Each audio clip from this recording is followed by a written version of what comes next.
Suara gemuruh yang menggetarkan sekitar. Sebuah pemandangan yang membuat dunia iblis mengingat kembali siapa yang pernah berkuasa di antara mereka. Dan di bawah langit merah yang menyaksikan, Tori berdiri tegak. Troy telah kembali. Tori menatap ke arah pasukannya yang masih berlutut di hadapannya. Mata-mata penuh harapan, penuh keyakinan. Mereka telah lama menunggu. Tiba-tiba, di kejauhan kilatan petir menyambar salah satu puncak pegunungan darah. Batu-batu hitam meledak ke udara, menciptakan suara yang menggema ke seluruh lembah. Tori tetap diam, namun matanya menyipit. Langit ketiga bukanlah tempat yang aman. Langit ketiga dikuasai oleh salah satu raja iblis yang dulunya ikut melawannya. Dan jika Tori ingin mencapai langit keempat, ia harus menemukan cara untuk menembus dominasi penguasa langit tersebut. Salah satu iblis yang paling menonjol di antara pasukan maju perlahan. Ia tinggi, bersenjata pedang besar yang berkilauan seperti baja neraka. Yang mulia Troy, jika tujuanmu adalah langit keempat, maka Anda harus melawan penguasa langit di sini atau menemukan celah yang tersembunyi yang mulia. Tori melipat tangannya. Apa kau tahu ada jalan rahasia? Tidak ada jalan biasa. Namun yang mulia, dahulu sebelum penguasa langit ketiga mengambil alih, ada jalur kuno yang digunakan para iblis agung. Kuil itu adalah satu-satunya petunjuk yang tersisa yang mulia. Tori menghela nafas. Baiklah, aku akan pergi ke sana.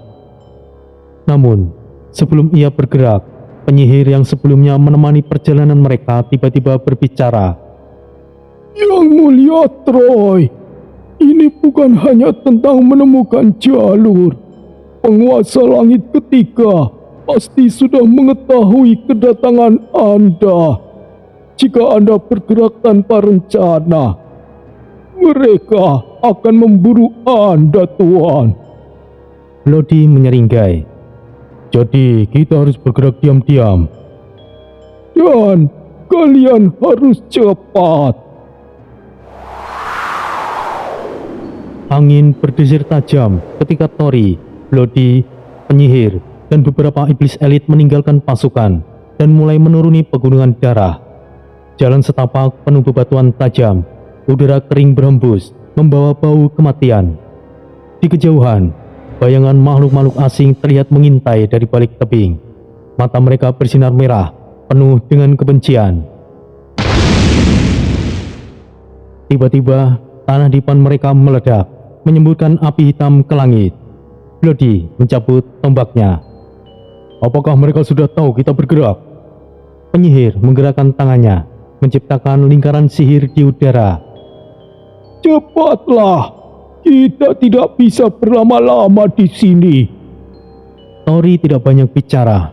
Jika ia ingin mencapai langit keempat, ia harus bergerak lebih cepat dari bayang-bayang yang mengejarnya. Pintu batu kuno terbuka perlahan, memperlihatkan ruangan gelap yang dipenuhi debu dan reruntuhan. Cahaya merah samar dari retakan langit menyusup melalui celah-celah dinding kuil yang telah hancur. Tori melangkah masuk, diikuti oleh Bloody, penyihir, dan para iblis elit lainnya. Suara langkah mereka bergema, memantul di antara pilar-pilar raksasa yang hampir runtuh. Dinding kuil itu dihiasi ukiran-ukiran kuno yang menceritakan pertempuran besar di masa lalu. Namun, banyak yang telah pudar ataupun rusak. Tidak ada yang tersisa di sini, gumam Bloody sambil mengamati sekeliling. Tori berjalan ke tengah ruangan, tempat sebuah altar batu berdiri. Dahulu, disinilah tempat para iblis agung melakukan ritual untuk berpindah antar langit. Namun sekarang kosong, tidak ada tulisan, tidak ada peta, sama sekali tidak ada petunjuk. Penyihir mendekati altar dan menaruh tangannya di atas permukaan yang dingin. Seseorang telah menghapus semua informasi di sini. Tori menyipitkan mata. Itu berarti ada yang tidak ingin kita menemukannya. Kalau begitu, kita tinggal cari orang yang menghapusnya dan memaksanya untuk bicara. Tidak semudah itu. Informasi ini tidak bisa dihapus begitu saja tanpa meninggalkan jejak, kecuali dilakukan oleh seseorang yang memiliki akses langsung ke kuil rahasia ini. Tori mengangkat alis. Apakah kau punya dugaan? Ya, dahulu kuil ini dijaga oleh sekelompok iblis penjaga berpengetahuan. Jika ada yang bisa menghapus sejarah ini, maka mereka pasti terlibat. Tori menyilangkan tangan, berpikir dengan cepat. Jika jalur langit keempat telah dihapus, maka hanya ada satu cara untuk menemukannya, mencari para penjaga pengetahuan itu. Di mana mereka sekarang? Mereka telah lama hilang, namun ada satu tempat yang mungkin masih memiliki petunjuk tentang mereka. Kota tertutup di sisi barat langit ketiga. Tori menatap penyihir itu dengan tajam. Kota tertutup. Ya, kota itu dihuni oleh para iblis yang menolak tunduk pada penguasa langit ketiga yang mulia. Mereka hidup dalam bayang-bayang, menyimpan rahasia yang tidak boleh jatuh ke tangan musuh. Jika ada yang tahu tentang para penjaga berpengetahuan, mereka pasti berada di sana. Jadi kita akan menyusup ke kota itu. Ini mungkin menarik. Tori tidak tersenyum. Ia tahu ini akan jauh lebih sulit dari yang mereka bayangkan. Langit ketiga penuh dengan mata-mata Raja Iblis. Jika mereka terlalu mencolok, bukan hanya para penjaga pengetahuan yang akan menemukan mereka, tetapi juga musuh-musuh Troy di masa lalu. Baiklah, sekarang kita akan menuju ke kota tertutup. Tapi, kita harus bergerak tanpa menarik perhatian. Penyihir itu mengangguk. Jika begitu, bersiaplah yang mulia. Kita akan memasuki sarang para bayangan. Langit ketiga masih sama, merah pekat dengan angin panas yang berembus tajam. Di kejauhan, pegunungan berduri menjulang, membentuk benteng alami yang menyembunyikan keberadaan kota tertutup. Tori dan rombongannya bergerak dalam senyap. Mereka menggunakan jalur tersembunyi, melewati lembah-lembah gelap dan reruntuhan kota yang telah lama ditinggalkan. Sebuah ledakan terdengar di kejauhan. Pasukan penjaga langit ketiga nampaknya sedang memburu sesuatu. Tori melari ke arah suara tersebut, lalu kembali melangkah tanpa memperdulikan. Jangan menarik perhatian, Bisik Bloody di sampingnya. Tori hanya mengangguk. Penyihir yang menjadi pemandu mereka akhirnya berhenti di depan sebuah celah sempit di antara tebing-tebing hitam. Yang mulia, kita sudah dekat. Tori memandang celah itu dengan curiga. Kota tertutup ada di dalam sini. Benar yang mulia, namun janganlah terkecoh. Tempat ini bukanlah kota biasa. Kita akan memasuki wilayah yang diawasi setiap detiknya. Tidak ada yang bisa masuk tanpa diketahui. Bloody menyeringai. Berarti mereka pasti sudah tahu kita akan datang. Penyihir itu tidak menjawab, hanya melangkah masuk ke dalam celah sempit itu. Tori dan Bloody saling bertukar pandang sebelum mengikutinya dari belakang. Begitu mereka keluar dari celah itu, pemandangan yang mengejutkan terbentang di hadapan mereka. Kota tertutup berada di dalam sebuah lembah tersembunyi, dikelilingi dinding alami dari bebatuan hitam yang menjulang tinggi. Bangunan-bangunannya tidak terlalu megah, tetapi kuat dan kokoh, seakan telah berdiri di sana selama berabad-abad. Tidak ada cahaya terang, hanya lentera-lentera redup yang menggantung di sepanjang jalan yang sempit. Namun, yang paling mencolok adalah suasana senyapnya. Tidak ada suara gaduh, tidak ada tawa atau teriakan seperti di kota-kota iblis lainnya. Hanya kesunyian dan tatapan dingin dari balik bayangan. Mereka sedang diawasi. Tori tidak bereaksi berlebihan, hanya terus berjalan mengikuti penyihir itu. Di sudut-sudut gang, beberapa sosok berkerudung nampak memperhatikan mereka dengan waspada. Sebagian bahkan menghilang dalam sekejap, seakan berbaur dengan kegelapan. Mereka bukanlah iblis bayangan, tapi mereka hidup seperti bayangan yang mulia. Di sini, siapapun bisa menjadi musuh, dan siapapun bisa menjadi mata-mata. Bukankah ini menyenangkan? Penyihir itu berhenti di depan sebuah bangunan besar yang terlihat lebih tua dari yang lainnya. Di dalam sana, kita mungkin akan menemukan jawaban tentang para penjaga berpengetahuan yang mulia. Tori menatap pintu kayu besar di hadapannya, lalu menarik nafas yang dalam. Di kota itu, kesalahan sekecil apapun bisa berarti kehancuran. Tanpa ragu, ia mendorong pintu itu perlahan.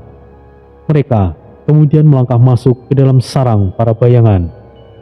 Ruangan itu gelap, hanya diterangi beberapa obor kecil di sudut-sudutnya. Udara di dalam terasa lebih dingin dibandingkan dengan di luar, seakan menyimpan jejak masa lalu yang telah lama dilupakan. Tori melangkah masuk dengan tenang, diikuti oleh Brody dan sang penyihir.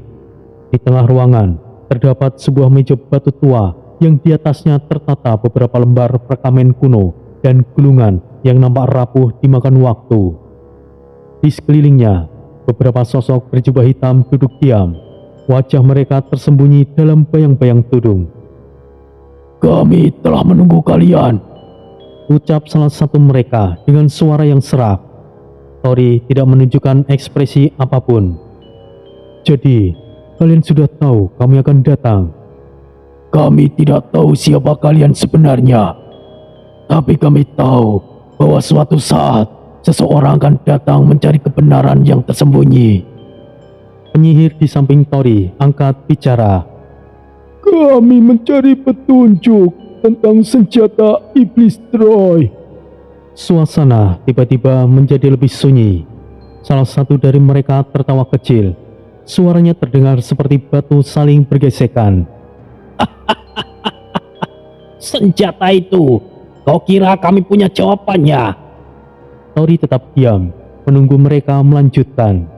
Salah satu dari sosok berjubah itu berdiri dan berjalan menuju rak buku tua di sudut ruangan.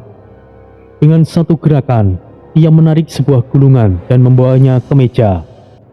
Kami memang tidak memiliki jawabannya, tapi kami memiliki sebuah petunjuk. Meskipun mungkin tidak akan membawamu langsung ke senjata tersebut.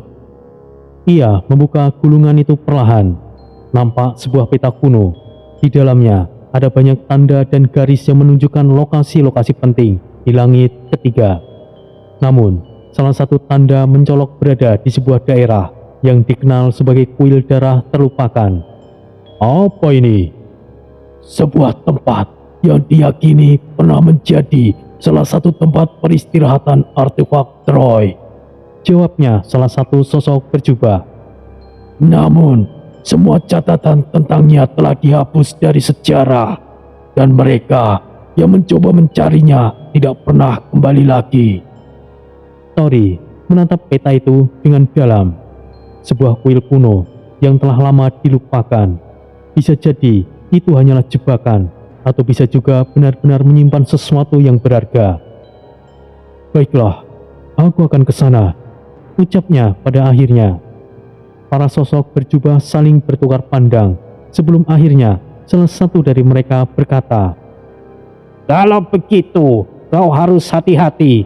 Penguasa langit ketiga tidak akan tinggal diam jika mengetahui rencanamu.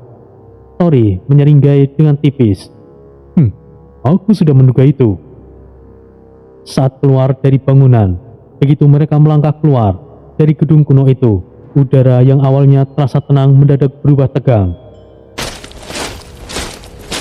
Tiba-tiba, sebuah cahaya merah menyala dari kejauhan. Suara derap langkah pasukan terdengar menggema di antara jalanan sempit di kota tertutup. Mereka terkepung di atap bangunan, di gang-gang gelap, dan di depan jalanan utama. ratusan pasukan iblis berdiri dengan senjata siap terhunus.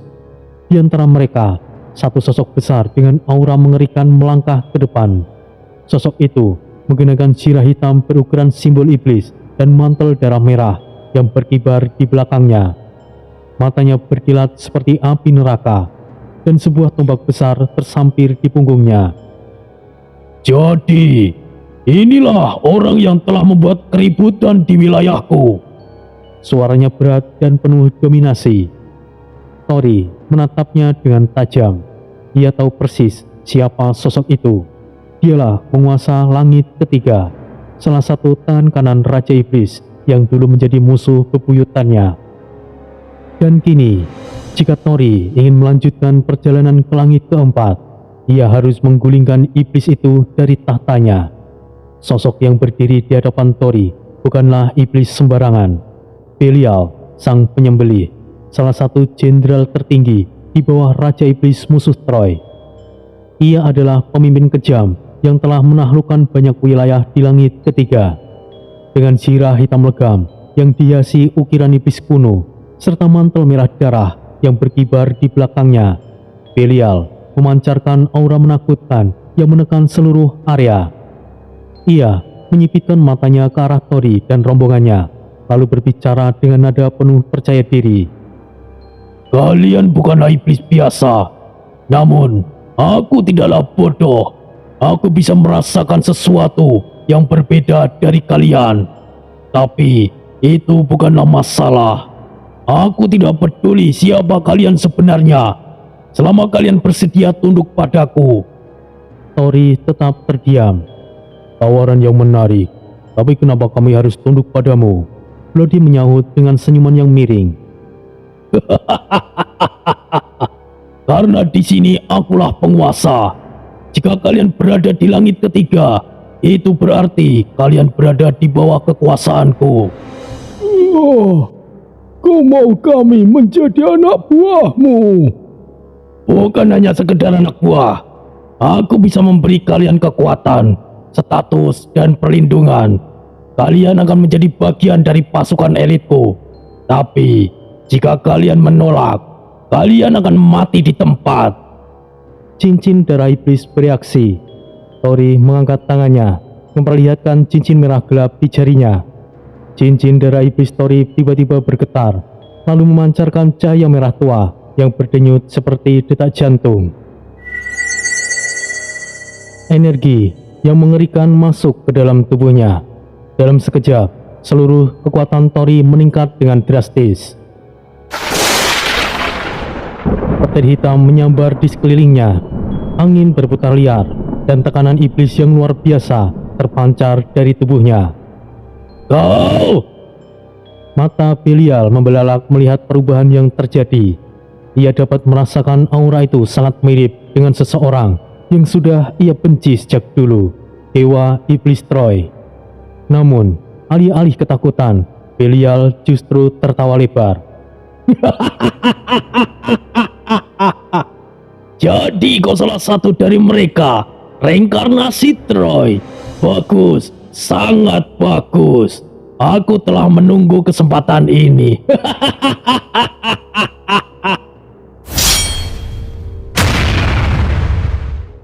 Tanah bergetar saat Belial menghunus pedang raksasa berdarah yang menggema dengan jeritan roh-roh yang telah ia bantai. Hari ini, aku akan membunuhmu. Dan namaku akan tercatat dalam sejarah sebagai iblis yang pernah menghabisi warisan Troy. Dalam hitungan detik, Belial menerjang dengan kecepatan luar biasa, menghantamkan pedangnya ke arah Tori. Tori menangkis dengan kekuatan penuh, namun tetap terdorong beberapa meter ke belakang.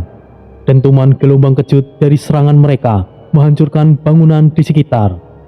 Bloody dan sang penyihir langsung bergerak menghadapi pasukan Belial yang mulai menyerbu. Ini sangat buruk. Mereka terlalu banyak, ucap penyihir itu sambil menembakkan gelombang sihir hitam ke arah musuhnya. Tori menggertakkan giginya. Jika ini terus berlanjut, mereka akan terkempung dan kehabisan tenaga. Tapi tiba-tiba, Untuk Yang Mulia Troy, maju!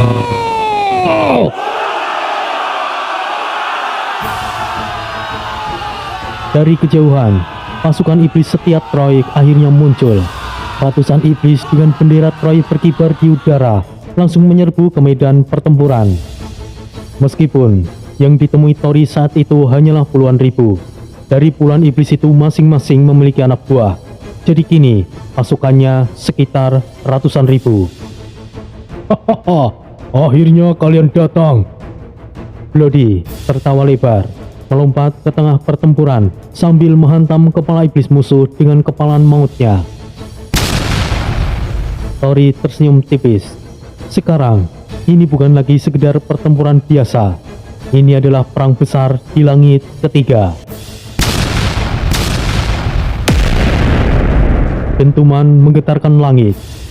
Tori terhuyung ke belakang setelah menahan tebasan brutal dari Belial sang penyembelih. Kekuatan pedang iblis Belial begitu besar. Setiap ayunan menciptakan gelombang kejut yang menghancurkan tanah di bawah mereka. Sementara itu, pasukan Troy mulai kewalahan seiring waktu pertempuran karena kalah jumlah. Mereka berani, setia, dan kuat. Tetapi pasukan Belial terlalu banyak. Iblis-iblisnya tidak hanya kuat, tetapi juga dilatih dalam perang besar. Berbeda dari iblis-iblis liar yang hanya mengandalkan kekuatan semata, Bloody menghantam salah satu iblis dengan pukulan mematikan. Kita bisa kalah jika begini terus, Tori. Tori tidak menjawab. Ia tetap fokus menatap Belial. Apakah hanya segini kekuatan reinkarnasi Troy? Tanpa pusakamu, kau hanyalah iblis biasa yang sedikit lebih kuat. Tori tidak membantah. Di tempat itu, ia memang tidak bisa menggunakan pusaka naga atau kekuatan Shenlong. Namun, ia masih memiliki kekuatan iblisnya sendiri. Dan itulah yang akan ia gunakan untuk membunuh Belial. Tapi, sebelum mereka kembali saling menyerang, sesuatu telah terjadi. Bayangan pekat menyelimuti langit. Langit tiba-tiba menjadi gelap. Sebuah gelombang energi hitam menyelimuti medan pertempuran. Udara berubah dingin, dan seolah-olah kegelapan itu memiliki kehidupannya sendiri. Dari bayangan pekat, sosok bertubuh tinggi muncul, menggunakan zirah hitam berlapis, dengan mata berkilat merah menyala. Rastal, Tori bergumam, senyum tipis terukir di wajahnya. Jenderal bayangan terkuat, bawahan setianya telah kembali. Namun, dia tidak sendirian. Di belakang Rastal, berdiri 4 sosok lainnya. Red Baron, sang penghancur. Iblis bersenjatakan kampak raksasa yang bisa membelah gunung dengan satu tebasan. Monaye, wanita iblis cerdas dan licik, dengan kitab iblis yang penuh dengan strategi mematikan. Auji, penyihir terkuat bawahan Troy, memegang tongkat iblis yang dipenuhi run kuno. Dugu, iblis raksasa dengan cakar dan taring setajam baja. Sosok yang hanya berbicara jika diperlukan. Pasukan iblis Troy kembali bersatu. Red Baron menghantam tanah dengan kampaknya, menciptakan gelombang kejut yang langsung mengoyak barisan pasukan Belial. Monaye membuka kitabnya. Seketika, ribuan bayangan muncul dan menerkam iblis-iblis musuh, membantai mereka tanpa ampun. Auji mengangkat tongkatnya tinggi-tinggi, menggumamkan mantra-mantra kuno. api iblis abadi, terbangunlah. Api hitam menyembur dari tanah, membakar puluhan iblis dalam hitungan detik. Sementara itu, Dugu menerjang ke medan perang, mencabik-cabik musuh dengan brutal. Wajah Belial berubah. Belial yang awalnya penuh percaya diri, kini mengerutkan alisnya. Apa-apaan ini? Ia tidak menyangka pasukan Tori akan sekuat itu. Rastal melangkah ke depan, menatap Belial dengan tajam. Aku hanya menjalankan perintah tuanku. dan tugas itu adalah membawamu ke neraka. Tori tersenyum puas. Rastal tidak pernah mengecewakannya. Sekarang pertarungan yang sesungguhnya baru akan dimulai. Tori menerjang ke depan. Tangannya menyala dengan api iblis, menghantam Belial dengan pukulan yang mematikan. Belial terpental. Ia berhasil bertahan, mengayunkan pedangnya ke arah Tori. Jangan sombong, kalian hanyalah anjing-anjing Troy. Kedua kekuatan saling berbenturan, menciptakan gelombang kejut besar yang mengguncang seluruh langit ketiga. Belial mengayunkan pedangnya dengan kecepatan tinggi dan mengarahkannya kepada Tori. Tori menangkis dan menghindari serangan itu dengan gerakan gesit. Namun, Belial memanfaatkan kekosongan dan membelah dada Tori dengan tebasan mematikan. Darah hitam mengalir, tapi Tori tidak mundur. Mata iblisnya bersinar, dan ia menatap Belial dengan tatapan penuh amarah. Sekarang giliranmu. Tori mengangkat tangannya, menghimpun energi iblis ke tinjunya. Tinju Tori menghantam Belial langsung di wajahnya. Belial terpental puluhan meter, menghancurkan pilar-pilar raksasa di belakangnya. Darah hitam mengalir dari mulutnya, tetapi ia tetap bangkit. Kau tidak akan pernah menang, Troy. Kau hanyalah sebuah reinkarnasi. Ledakan energi iblis mengguncang tanah, menggetarkan seluruh benteng langit ketiga. Tori dan Belial berdiri saling berhadapan di tengah arena yang kini porak-poranda akibat pertempuran mereka sebelumnya. Hentikan pertempuran. Ini adalah duel kehormatan. Suara berat Rastal menggema di medan perang. Mendengar itu, pasukan di kedua sisi mundur, membentuk lingkaran besar. Semua mata kini tertuju pada Troy dan Belial. Satu-satunya pertempuran yang akan menentukan siapa yang akan menjadi penguasa langit ketiga. Belial menyeringai, darah hitam menetes dari bibirnya. Bagus, aku memang ingin membunuhmu dengan tanganku sendiri, Troy. Tori tidak membalas dengan kata-kata. Ia hanya menarik nafas dalam, memusatkan energinya. Tidak perlu banyak bicara. Kemarilah. Tanpa aba-aba, Belial menerjang kembali. Belial mengayunkan pedang iblis raksasanya, menciptakan gelombang energi merah gelap yang berkelebat ke arah Tori. Tori melompat ke samping, menghindari serangan itu, tetapi Belial sudah ada di belakangnya. Matilah! Tori menangkis pedang itu dengan lengannya. Tubuhnya terdorong ke belakang. Kekuatan Belial benar-benar brutal, seperti monster yang dilahirkan hanya untuk membantai. Belial tidak berhenti. Ia menghilang dalam sekejap, muncul tepat di depan Tori dengan tinju menyala api iblis. Tinju itu menghantam perut Tori secara langsung. Tori terdorong jatuh ke belakang, menabrak reruntuhan pilar yang besar. Darah hitam mengalir dari mulutnya. Namun, Tori hanya tersenyum tipis. Ia menaikkan kekuatan. Kau lumayan kuat, Belial. Tori berdiri, matanya mulai bersinar merah pekat. Lumayan kau bilang, kau akan mati. Tori mulai melepaskan sebagian batasan kekuatan iblisnya. Baiklah, mari kita coba naikkan sedikit kekuatannya. Aura hitam pekat meledak dari tubuh Tori, menciptakan badai iblis yang membuat tanah di sekitarnya bergetar. Belial tertegun.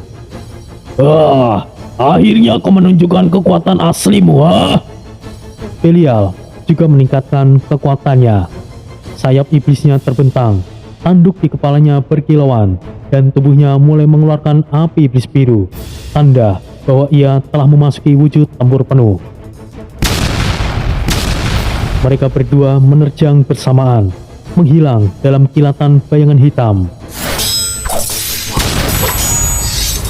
Benturan, pukulan, dan pedang menggema di udara begitu cepat hingga mata biasa tidak mampu mengikuti. Tori menghantam wajah Belial dengan siku, tetapi Belial membalas dengan tendangan memutar kerusuk Tori. Tori mundur, tetapi langsung membalas dengan pukulan telak ke dada Belial. Belial terpental, menancapkan pedangnya ke tanah untuk menghentikan tubuhnya. Kedua iblis itu sama-sama mulai kelelahan, tetapi semangat bertarung mereka belum padam. Belial meludah darah, tatapannya semakin buas. Ini sangat menyenangkan, Troy. Tapi aku belum selesai. Belial mengangkat pedangnya tinggi-tinggi, mengerahkan seluruh energi iblisnya ke dalam senjata itu. Tebasan penghancur neraka. Sebuah serangan energi merah gelap melesat dengan kecepatan tinggi, cukup kuat untuk menghancurkan setengah langit ketiga jika tidak dihentikan. Tori tahu serangan itu adalah yang terakhir. Ia harus mengakhirinya sekarang juga. Baiklah, saatnya untuk mengakhiri ini. Cincin darahnya bersinar, aura iblisnya meningkat drastis, energi murni mengalir melalui tubuhnya. Saatnya menghabisimu, Belial. Tori mengangkat tangannya, energi iblis berkumpul di telapak tangannya, membentuk bola api hitam pekat yang berdenyut seperti jantung. Bola api itu meledak ke depan, menelan serangan Belial sepenuhnya. Tubuh Belial mulai terbakar. Kekuatan iblisnya hancur perlahan-lahan. Matanya melebar, menyadari bahwa ia tidak bisa menang. Tidak, ini tidak mungkin. Aku tidak mungkin kalah. Tori melangkah maju, berdiri di depan Belial yang tersungkur. Tubuhnya penuh dengan luka bakar. Kau kalah, Belial. Kau belum membunuhku. Belial meraung, berusaha bangkit. Tori menghela nafas. Belial, apakah kau pikir aku sudah selesai? Sekarang, hancurlah. Dengan satu gerakan, Tori menusukkan tangannya ke dada Belial, mencabut inti iblisnya.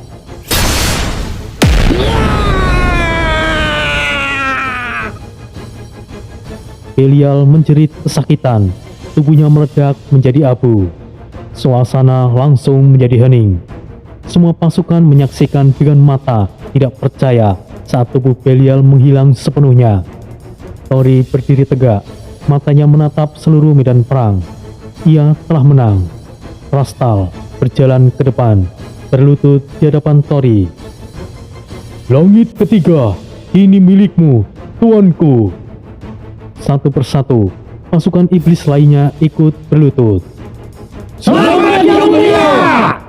Selamat Yang Mulia! Mereka semuanya mengakui Tori sebagai penguasa baru langit ketiga. Tori tidak banyak bicara. Ia hanya menatap ke atas langit keempat. Kemenangan Tori atas Belial sang penyembelih telah mengguncang tatanan kekuasaan langit ketiga. Para iblis yang sebelumnya tunduk pada Belial kini menghadapi kenyataan bahwa mereka telah memiliki penguasa baru. Di tengah benteng utama, di bawah langit kelam yang diterangi cahaya merah, Rastal berlutut di hadapan Tori.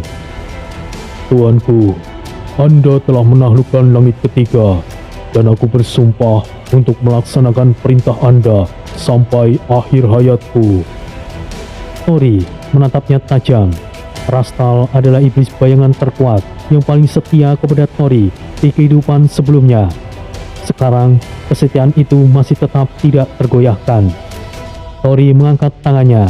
Cincin darah di jarinya bersinar, mengukuhkan perintahnya. Rastal, aku menunjukmu sebagai penguasa langit ketiga atas namaku. Kendalikan wilayah ini. Pastikan tidak ada yang berani memberontak. Rastal menundukkan kepala. Perintah Anda adalah mutlak, tuanku. Aku akan menjadikan langit ketiga sebagai benteng pertahanan yang tidak bisa ditembus.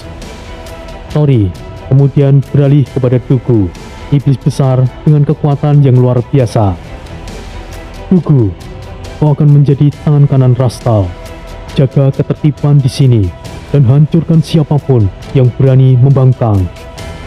Aku pastikan tidak ada yang berani mengkhianati perintahmu, tuanku.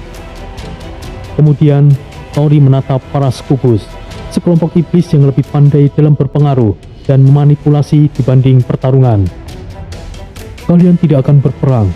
Sebaliknya, sebarkan diri kalian ke seluruh langit ketiga. Pantau pergerakan setiap iblis dan laporkan setiap tanda-tanda pemberontakan. Seseorang Scubus berambut merah melangkah maju dan berlutut. Kami akan pastikan wilayah ini stabil, tuanku. Dengan itu, langit ketiga kini dalam kendali. Tori akhirnya bisa melangkah ke tujuan berikutnya, yaitu langit keempat. Namun, ia tahu tidak bisa membawa seluruh pasukannya. Perjalanan ini harus tetap tersembunyi. Tori akhirnya memilih 4 iblis untuk menemaninya. Bloody, sang iblis takdir yang haus darah, ahli pertempuran jarak dekat. Red Baron, iblis penghancur dengan kapak iblis raksasanya. Monaye, iblis strategis dengan kecerdikan yang luar biasa. Aoji, penyihir iblis yang menguasai sihir kegelapan tingkat tinggi. Kalian berempat akan ikut denganku ke langit keempat. Keempat iblis itu menerima tanpa ragu. Rastal yang masih berlutut di hadapan Tori menatapnya dengan mata merah pekatnya. Tuanku, Anda akan menghadapi bahaya besar di langit keempat. Biarkan saya ikut bersama Anda. Namun Tori menggeleng. Bukan saatnya bagimu untuk ikut. Kau lebih berguna di sini, menjaga wilayah ini tetap terkendali, Rastal. Rastal mengepalkan tinjunya. Ia menundukkan kepalanya dalam-dalam. Saya mengerti, Tuan. Maka, aku Rastal bersumpah atas namaku sendiri akan melindungi langit ketiga atas namamu, Tuanku. Selama aku masih berdiri, tidak akan ada yang bisa merebut wilayah ini dari tangan Anda. Rastal menancapkan pedangnya ke tanah sebagai simbol kesetiaannya. Aku akan menunggu kepulangan Anda, Raja kami yang sejati. Tori tersenyum tipis. Ia tahu Rastal tidak akan mengecewakannya. Tanpa membuang waktu, Tori dan keempat pengikut setianya mulai bergerak menuju gerbang langit keempat. Mereka tidak bisa menggunakan jalur utama karena akan terlalu mencolok. Sebaliknya, Monaye telah menemukan jalur tersembunyi, lorong dimensi yang hanya diketahui oleh segelintir iblis elit. Ketika mereka mulai memasuki lorong tersebut, Tori menatap ke depan. Matanya menyala penuh ambisi. Langit keempat menanti, dan di sana musuh yang lebih kuat telah menunggu. Dan di sanalah semua iblis terkuat memulai perjalanan mereka menuju kedewaan sejati. Tetapi meskipun banyak iblis berambisi menjadi dewa iblis, hanya ada satu yang pernah mencapai tingkatan itu, yaitu Troy, satu-satunya iblis yang benar-benar menyandang gelar dewa iblis. Di langit itu, hukum-hukum dunia berubah. Tidak ada pemerintahan terpusat seperti langit ketiga. Tidak ada prajurit biasa ataupun kerajaan iblis yang bisa ditaklukkan dengan perang. Yang ada di sana hanyalah para iblis yang mengejar satu tujuan, menjadi eksistensi tertinggi di antara para iblis. Saat Tori dan rombongannya melewati batas dimensi, mereka mendapati diri mereka berdiri di atas daratan hitam pekat yang memancarkan aura iblis yang luar biasa. Langit di sana bukan hanya gelap, tetapi seolah-olah terbakar oleh api kegelapan. Di kejauhan, gunung-gunung raksasa yang terbentuk seperti tengkorak berdiri menjulang dengan sungai merah yang mengalir di sekitarnya. Bukan air, melainkan darah iblis. Udara di sana berat, penuh dengan tekanan spiritual yang bisa menghancurkan iblis lemah. Tidak ada suara lain selain angin menderu dan sesekali jeritan samar dari jauh. Jeritan para iblis yang gagal dalam perjalanan mereka. Di kejauhan, sebuah gerbang raksasa dengan ukiran simbol kuno berdiri kokoh. Di atasnya tertulis dalam bahasa iblis kuno, "Langkahmu di sini menentukan takdirmu." Tori berdiri di depan gerbang itu, menatapnya dalam diam. Di sampingnya Red Baron mendengus, mengayunkan kampaknya di bahu. Aku sudah bisa merasakan atmosfer gila di tempat ini. Tidak heran, tempat ini menjadi awal para dewa iblis. Monaye yang selalu menganalisis situasi menyentuh gerbang dengan ujung jarinya. Tidak ada hukum mutlak di sini. Di langit ketiga, kita punya sistem kekuasaan, tapi di sini tidak ada. Hanya ada aturan tunggal. Siapa yang kuat, ia akan bertahan. Auji menyeringai tipis. Seperti yang diharapkan dari tanah suci para iblis. Tapi ada satu pertanyaan yang mengganggu pikiranku. Apa itu, Auji? Mengapa tidak ada dewa iblis lain selain Anda, tuanku? Banyak iblis kuat yang mencapai tempat ini. Beberapa di antaranya hampir menyamai kekuatan sang dewa iblis Troy di masa lalu. Tapi tidak ada yang pernah mencapai tingkat yang sama dengan Anda. Apa yang membedakan dewa iblis Troy dari mereka? Pertanyaan itu membuat kelompok itu terdiam. Bukankah itu sudah jelas bukan? Troy itu spesial. Red Baron mendengus. Tori menyipitkan mata, menatap arah Cakrawala. Sebenarnya, bukanlah itu jawabannya. Semua iblis di sana kuat. Semua iblis haus kekuasaan. Tapi kenapa hanya Troy yang mencapai gelar dewa iblis? Monaye berpikir sejenak sebelum bicara. Jika dipikir lebih dalam, mungkin menjadi dewa iblis tidak hanya tentang kekuatan. Tori mengangguk. Itu benar, Monaye. Kekuatan hanyalah bagian dari itu. Tapi ada sesuatu yang lebih besar dari balik semua itu. Dan aku akan mencari tahu jawabannya di tempat ini. Bagaimana dahulu Troy menjadi sang dewa iblis? Langit keempat bukan hanya tempat pertempuran. Itu adalah tempat di mana iblis diuji dengan cara yang tidak terduga. Tidak ada musuh yang jelas. Tidak ada raja yang harus digulingkan. Tidak ada pasukan yang harus dikalahkan.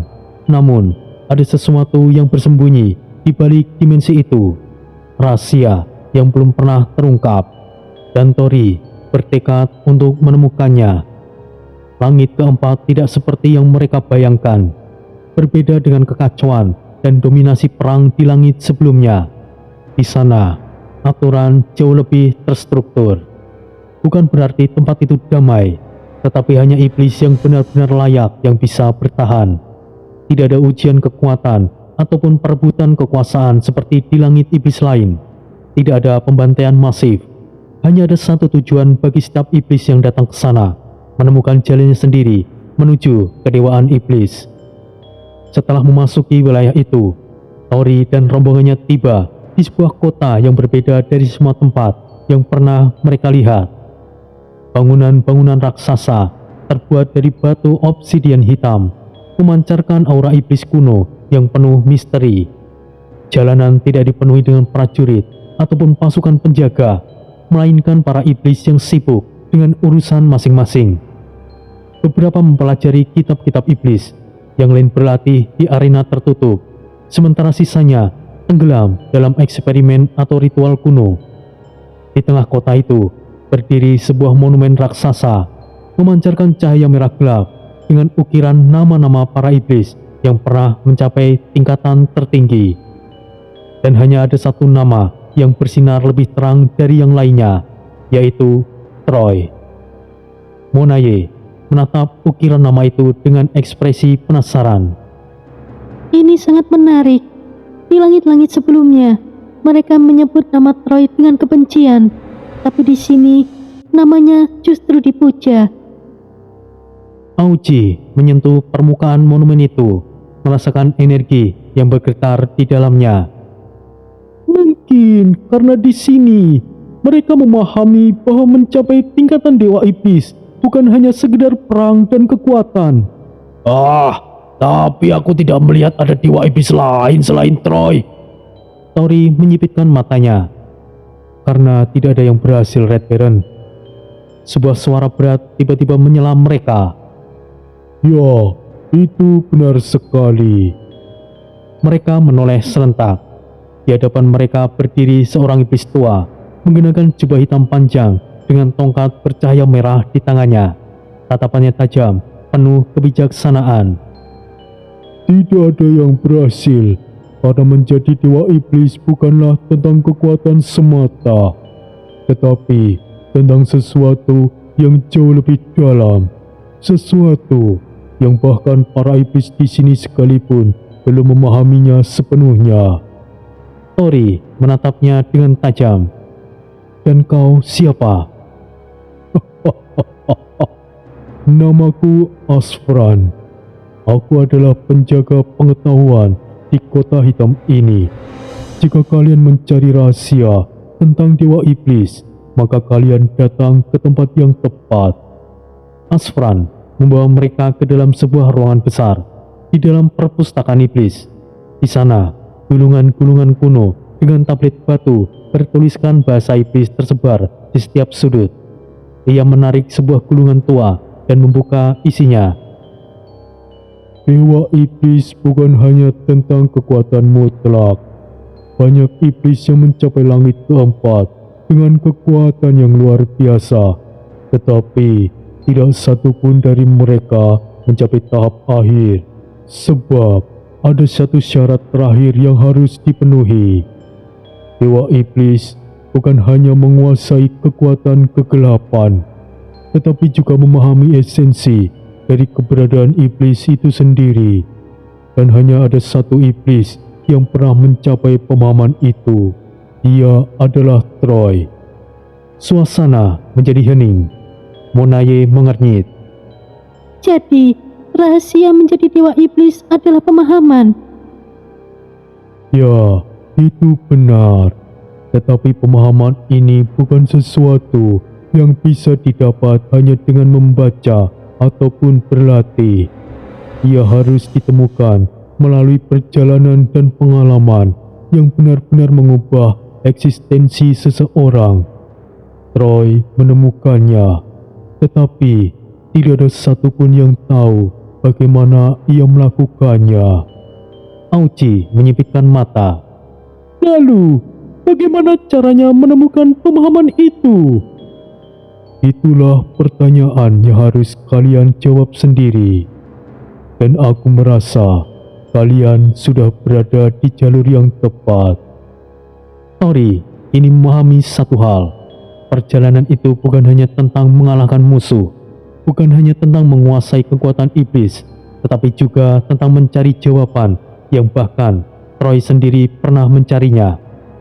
Langit keempat tidak sesederhana yang mereka pikirkan. Di balik ketenangan itu, tersembunyi sebuah rahasia yang lebih besar dari apapun yang pernah mereka bayangkan. Dan Tori harus menemukannya sebelum semuanya terlambat. Tori dan rombongannya kini memahami bahwa langit keempat bukanlah sekedar tempat bagi iblis kuat, melainkan awal perjalanan menuju kedewaan iblis sejati. Di tengah pencarian mereka, satu pertanyaan mulai mengemuka. Di mana pedang dewa iblis Troy?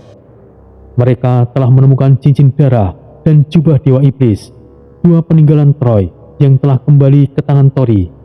Namun, pedang dewa iblis Troy tetap menjadi misteri terbesar.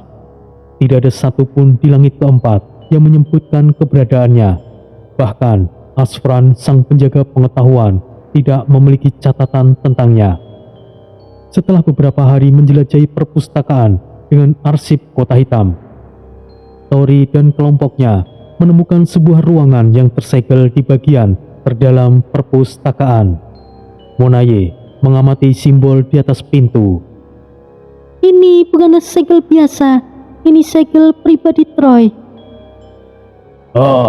Jadi Troy menyembunyikan sesuatu di dalam sini. Auci mengangkat tongkatnya, mencoba merasakan energi di balik pintu. Tidak ada kekuatan yang berbahaya, tetapi ada sesuatu di dalamnya.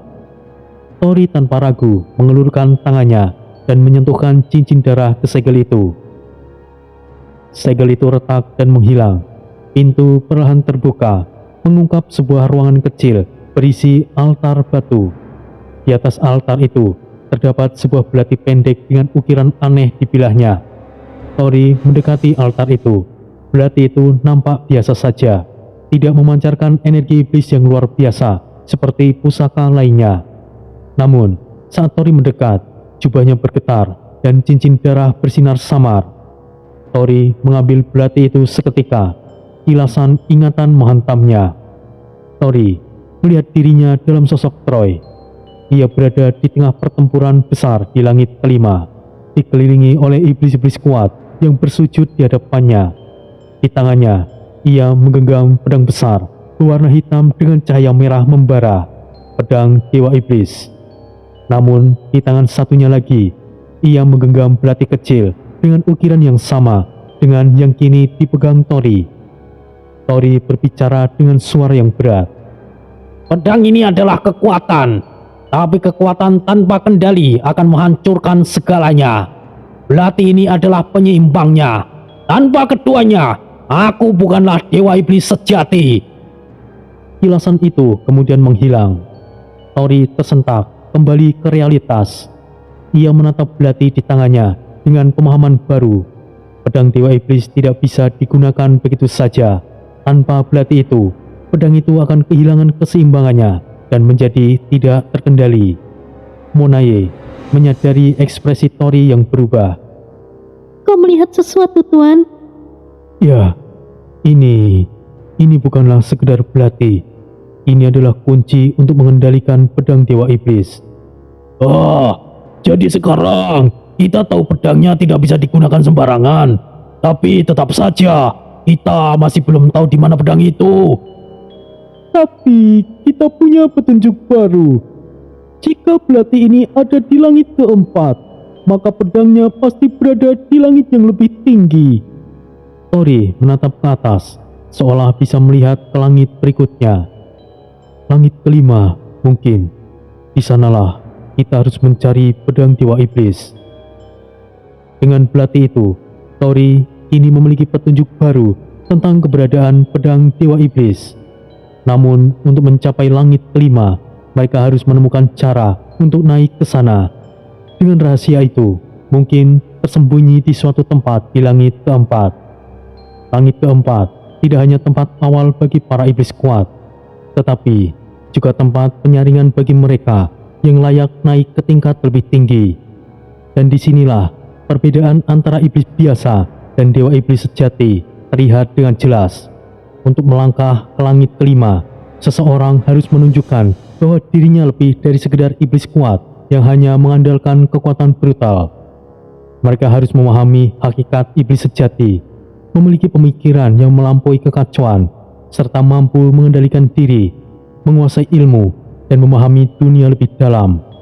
Namun, meskipun persyaratan itu sulit, Monaye telah memahami segalanya lebih cepat dari yang lain.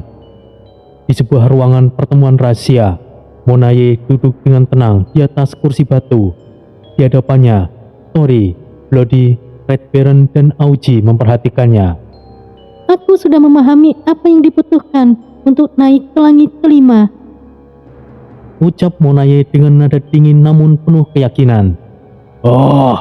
Kalau soal kekuatan, kita semuanya sudah lebih dari cukup. Bukan itu masalahnya, Red Baron. Langit kelima bukan tempat untuk iblis biasa. Di sana, hanya ada yang telah melampaui cara pikir primitif seorang iblis. Apa maksudmu, Monaye? Di langit dasar hingga langit ketiga, iblis hanya bertahan dengan insting, pertarungan, dan kekuasaan. Tapi di langit keempat, pemikiran lebih dihargai. Dan untuk melangkah ke langit kelima, kita harus menunjukkan bahwa kita memiliki tujuan yang jelas. Jadi, ini bukan hanya soal kekuatan. Kita harus membuktikan bahwa kita memiliki visi, bukan sekedar keinginan untuk bertarung atau berkuasa. Tepat sekali, Tuanku. Kita harus menunjukkan bahwa kita memiliki pemahaman tinggi tentang dunia, tentang keseimbangan, kekuatan, dan tentang tujuan kita sendiri. Tanpa itu, kita tidak akan bisa melangkah ke langit kelima. Setelah memahami syaratnya, Tori dan kelompoknya mulai mendalami lebih banyak tentang dunia iblis dan struktur kekuasaannya. Mereka memeriksa arsip-arsip kuno, berbicara dengan para tetua iblis di langit keempat, dan memahami bagaimana sebuah kekuasaan sejati dibangun. Dengan kecerdasannya, Monaye mengatur cara mereka untuk membuktikan kelayakan mereka. Kita harus menunjukkan bahwa kita tidak hanya kuat, tetapi juga mampu memimpin, memahami dunia, dan memiliki tujuan yang jelas. Kalau soal itu, aku bisa mengatakan bahwa tujuanku adalah menghancurkan siapapun yang menghalangiku. Itu hanyalah keinginan liar, Red Baron. Tujuan sejati harus lebih dari sekedar kehancuran. Tapi tujuan kita jelas. Aku akan mengambil kembali semua peninggalan Troy dan memahami takdirku sebagai Dewa Iblis sejati. Itulah yang akan kita tunjukkan saat kita melangkah ke langit kelima. Setelah mempersiapkan diri, mereka akhirnya berdiri di depan gerbang hitam besar yang mengarah ke langit kelima. Gerbang itu bukan hanya sekedar portal biasa, melainkan sebuah penghalang yang hanya akan terbuka bagi mereka yang telah melampaui batas iblis biasa. Cahaya merah gelap bersinar dari gerbang itu, seolah menilai mereka. Sebuah suara bergema dari dalam gerbang. Siapa kalian? Apa tujuan kalian melangkah ke langit kelima?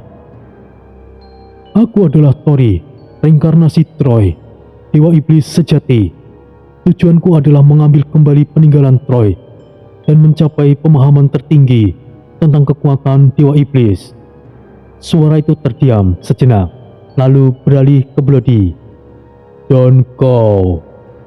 Aku mengikuti Tori, tapi aku juga ingin melihat sejauh mana batas kekuatan iblis sejati. Lalu kemudian Red Baron. Dan kau? Aku ingin menjadi lebih kuat, bukan sekedar monster liar, tapi iblis sejati yang bisa berdiri sejajar dengan para penguasa. Lalu kau? Aku ingin memahami rahasia terbesar di alam ini. Kekuatan tanpa pemahaman hanyalah kehancuran. Aku ingin lebih dari sekedar kuat. Dan berikutnya kau? Aku ingin melihat bagaimana perjalanan ini berakhir. Jika tuanku memang benar-benar reinkarnasi Troy, maka aku ingin melihatnya sampai ke puncak. Cahaya di gerbang bergetar, lalu perlahan gerbang hitam terbuka. Udara panas dan penuh energi iblis mengalir dari dalamnya. Tori dan rombongannya melangkah masuk ke dalam kegelapan itu. Perjalanan menuju ke langit kelima telah dimulai.